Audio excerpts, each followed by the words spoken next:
తండ్రి యుద్ధనే కలదు కనుక ఆయన వచ్చి మనల్ని తీసుకెళ్తాడు. అదే మన యొక్క నిరీక్షణ. మరి అలాగనే ఎంతో అర్థవంతమైన సాంగ్ ఇది. నిరంతరం నన్ను నడిపించును, మరలా వచ్చి యేసు కొనిపోవను. మరి నడిపిస్తున్నాడు కదా మన అందరినీ కూడా, మన పని పాటలలో ఆయన నడిపిస్తున్నాడు. అంతవరకు ఆయన వచ్చే వరకు ఆయన కోసం వేచి ఉంటే తిరిగి వచ్చి మనల్ని కొనిపోవును, మనల్ని తీసుకొని పోతాడు. సాతాను శోధనలు అధికమైన సొమ్మసిల్లక సాగి వెళ్ళేదాము. ఎన్నో సాతాను శోధనలే మనకు. మరి వాటిని అన్నింటినీ అనగదొక్కే తండ్రి మరి మరణం చెంది తిరిగి మరి పునరుత్థానమై మరి పరమునకు చేరి సజీవుల మరి ఉండి ఆయన మన అందరినీ గమనిస్తున్న తండ్రి. మరి లోకం శరీరం లాగిన లోపడక నేను వెళ్ళేదను. ఎన్నో మనకు ముందుకెళ్ళాలన్నా మరి మనకి ఎంతసేపు కంఫర్ట్ కావాలా కదా, ముందుకు వెళ్దామంటే మనకు నచ్చదు.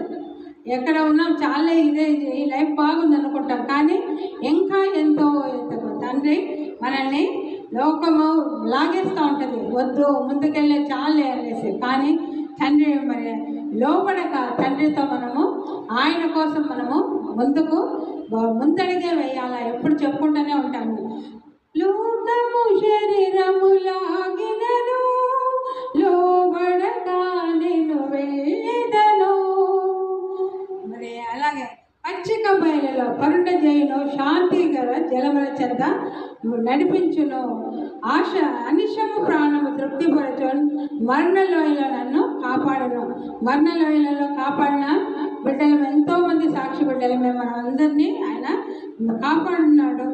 ఆ సాక్ష్యాలు కూడా మనం పంచుకున్నాము.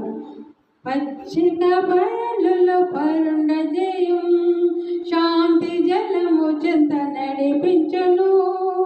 పచ్చిక బయలులో పరుండ చేయు, శాంతి జలము చెంత నడిపించును, అనిశము ప్రాణము తృప్తిపరచు, మరణలోయలో నన్ను కాపాడును. అనిశము ప్రాణము తృప్తిపరచు, మరణలోయలో నన్ను కాపాడును. యేసు చాలును, హల్లెలూయా హల్లెలూయా. యేసు చాలును, హల్లెలూయా హల్లెలూయా. యేసు చాలును, యేసు చాలును. ఏ సమయమైనా ఏ స్థితికైనా నా జీవితములు యేసు చాలును. నరులెల్లరూ నన్ను విడచినను, శరీరము కళ్ళి కృషించినను. నరులెల్లరూ నన్ను విడచినను, శరీరము కళ్ళి కృషించినను.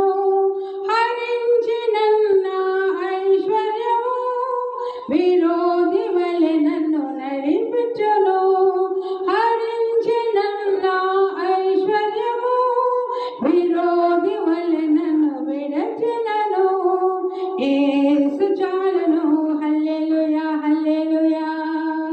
యేసు చాలును, హల్లెలూయా హల్లెలూయా. ఏ సమయమైనా ఏ స్థితికైనా నా జీవితములు యేసు చాలును. పరమజీవము. ఈ పాట ఇజ్రాయెల్లో కూడా మరి తండ్రి ఉన్న ప్లేస్లో మనకు చెప్పినప్పుడు అక్కడ కూడా ఈ పాట పాడి వచ్చానంటే ఇజ్రాయెల్లో పాడిన మరి పరమజీవం నాకు నీవా. మరి అక్కడి నుంచి లేపబడి తిరిగి వస్తాడు తండ్రి.